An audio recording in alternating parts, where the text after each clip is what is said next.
I am Batman.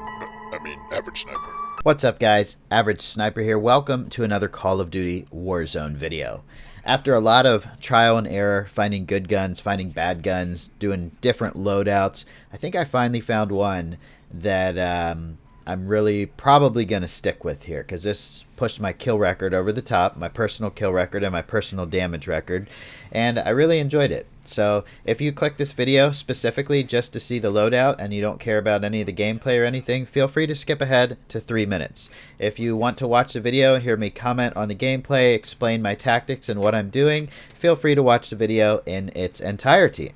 Alright, let's go ahead and get started, guys. So what me and my team usually do, or what I usually do even in solos, is I pick a spot to land where there's a scavenger objective so that you can quickly get money for a loadout drop and get in a couple fights before that, because honestly the game is more fun when there's people to fight, as long as your team doesn't suck. So we got in a fight pretty quick, but I had this submachine gun that I picked up that was surprisingly good, and I like the color on it. Pink is like my favorite color. I don't know why, but it's my new favorite color. Okay, so there it is. Only 9 bullets left after downing 2 of those guys. I knew this guy was chasing me, so I decided to take a chance. I turned around and I got him with my last 9 bullets. How good does that feel when you're out of ammo, you're telling your team, oh my god, he's chasing me, I don't have any ammo, and then you turn around and you have just enough bullets to put the guy down. It's great. Decided to buy some armor plates here because shit, I don't have any. Big priority. Every time I go to this buy station at Boneyard, somebody starts shooting at me, which is exactly what happened here. So I went ahead and ran back in this building, because my strategy whenever somebody starts shooting at my teammates is to immediately start flanking. I never stay in the same place unless I'm pinned down, obviously. Sometimes you can't move. If they see me, then I expect my teammates to flank. If they see my teammates, then I go ahead and do the flanking. I run in here and kill this guy, but I think my teammate behind me got killed because I just ran through the door, my teammate was watching the door, and all of a sudden the guy came right in behind me and killed me. So I can only assume that he got my teammate first, which opened up the flank and then got me. So I'm getting revived by Seth here. Good clutch on that. We're up to 5 kills. And yeah, so I try to buy my friend back in, but it won't let me buy him in yet because he just lost the gulag. You have to wait like 10 seconds after they lose a gulag match to bring them back in. Got a nice down. We are just getting attacked here. We are just getting completely attacked by these guys. So went ahead and armor plated up. It's really important to have all your armor plates before you continue the fight, if possible. I mean, if you can shoot them, shoot them. But if you can play it up, play it up. I make a mistake later on in this game with the plates, and I'll explain that, you know, when we get to it. So we called a loadout drop in. So let me take a second to explain what's in this loadout drop. Okay, so no doubt the start to that match was epic, but let's go ahead and check out this loadout, which is going to help me get the rest of the kills here. Now, I know in the game it says M13, but it's actually M4, okay? So don't get confused by that. I call it the Warzone M4 Boom class, all right? So what we got here is my fast M4 loadout, okay? For the muzzle, we've got the monolithic suppressor. For the optic, we've got the VLK 3x optic. We've got the no stock attachment for faster ADS, 50-round mags, and the stippled grip tape for the rear grip. This basically makes the gun aim down sights incredibly fast. For my reticle, I use this one, the cross dot. I love the yellow in the middle. It worked perfectly for me.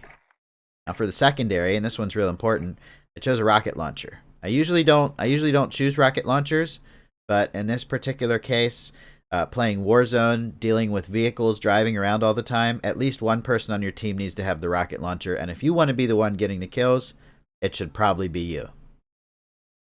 So for the rest of the loadout, I suggest that you run Ghost, Cold-Blooded, and maybe tune up or amp. The third perk is less important, but the first 2 perks are very important.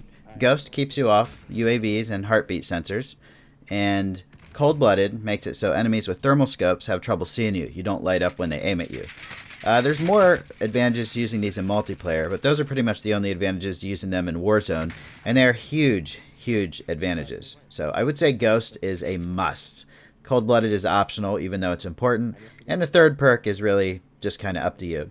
So we just killed a couple guys here. I downed one of them with my assault rifle, and then my teammate shot an RPG and killed the guy at the end there.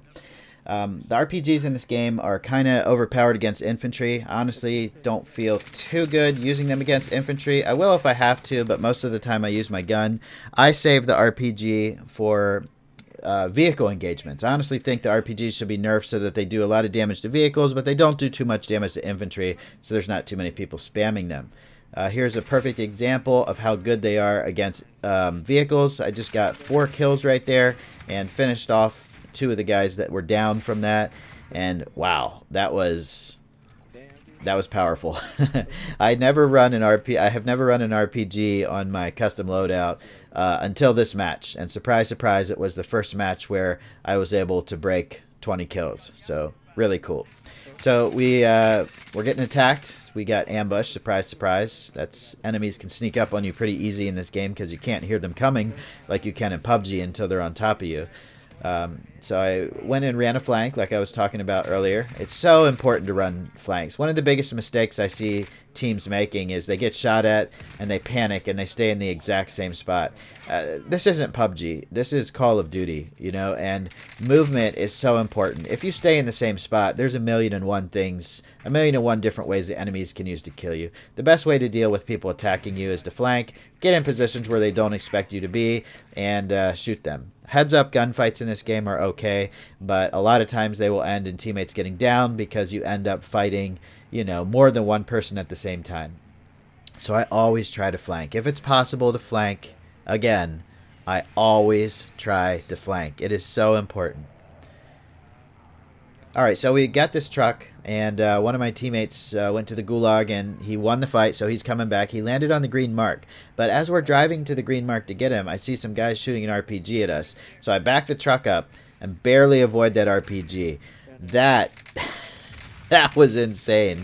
We almost died right there. If that RPG had hit the truck, it would have been game over right there. The guys on the roof call a precision airstrike in on us. So I hop in this window and I heal up while the precision airstrike comes in. All you have to do when an airstrike gets called in is go inside somewhere. You'll be totally fine. Don't stay in a car. They will destroy vehicles. The precision airstrike just blows up vehicles like crazy.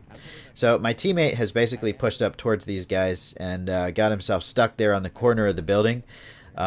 And I decided it probably wouldn't be good to run through this open space. So I'm going to try and open up a lane for him to get back to me. So I'm aiming at this building, looking around for enemies, and they basically are still up on the roof, which, again, is a really bad move. You don't want to stay in the same place where the enemy already saw that you were. If there's any way that you can avoid being in the same place that the enemy already knows, you should 100% do that, because if you don't, this is going to happen.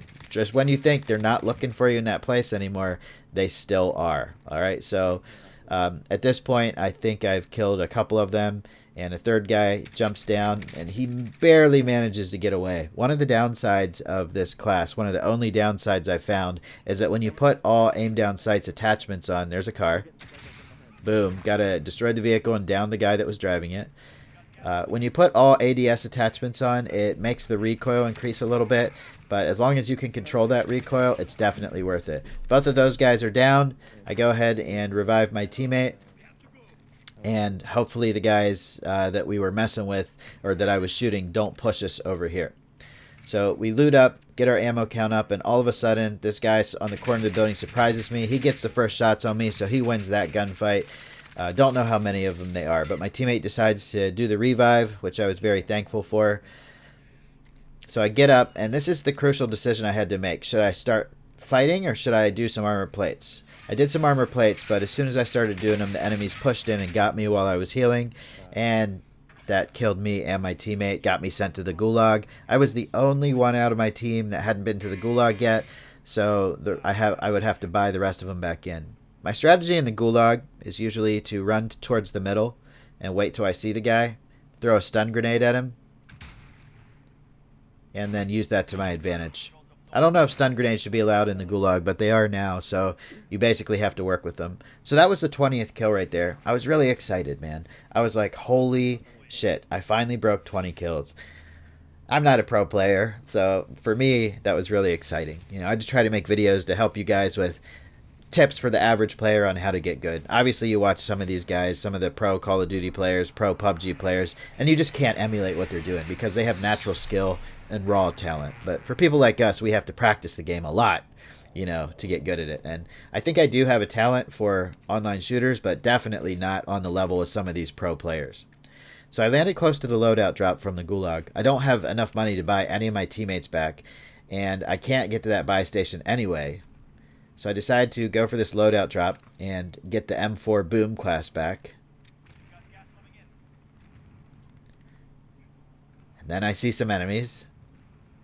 I take my time waiting for the right opportunity. We get that guy knocked. We get that guy hurt. And then I needed to run in there and get ammo because I only have 7 bullets left. So I decided to melee this guy to death, grab his ammo. But guess what the problem is here? Another team starts rocket launching me and totally kills me with 2 RPGs into the room. Man, that was crazy. So it actually ended up being a 22 kill game. It said 21 on the scoreboard initially, but that's because one of the guys that I downed hadn't bled out yet.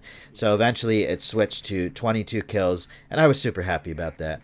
I hope this video helps you guys out. I hope it helps you find a balance or find the right loadout for you in Warzone. If you've been struggling with it, go ahead and leave a comment if you enjoyed this video. Hit the like button and subscribe for more content. Later, guys.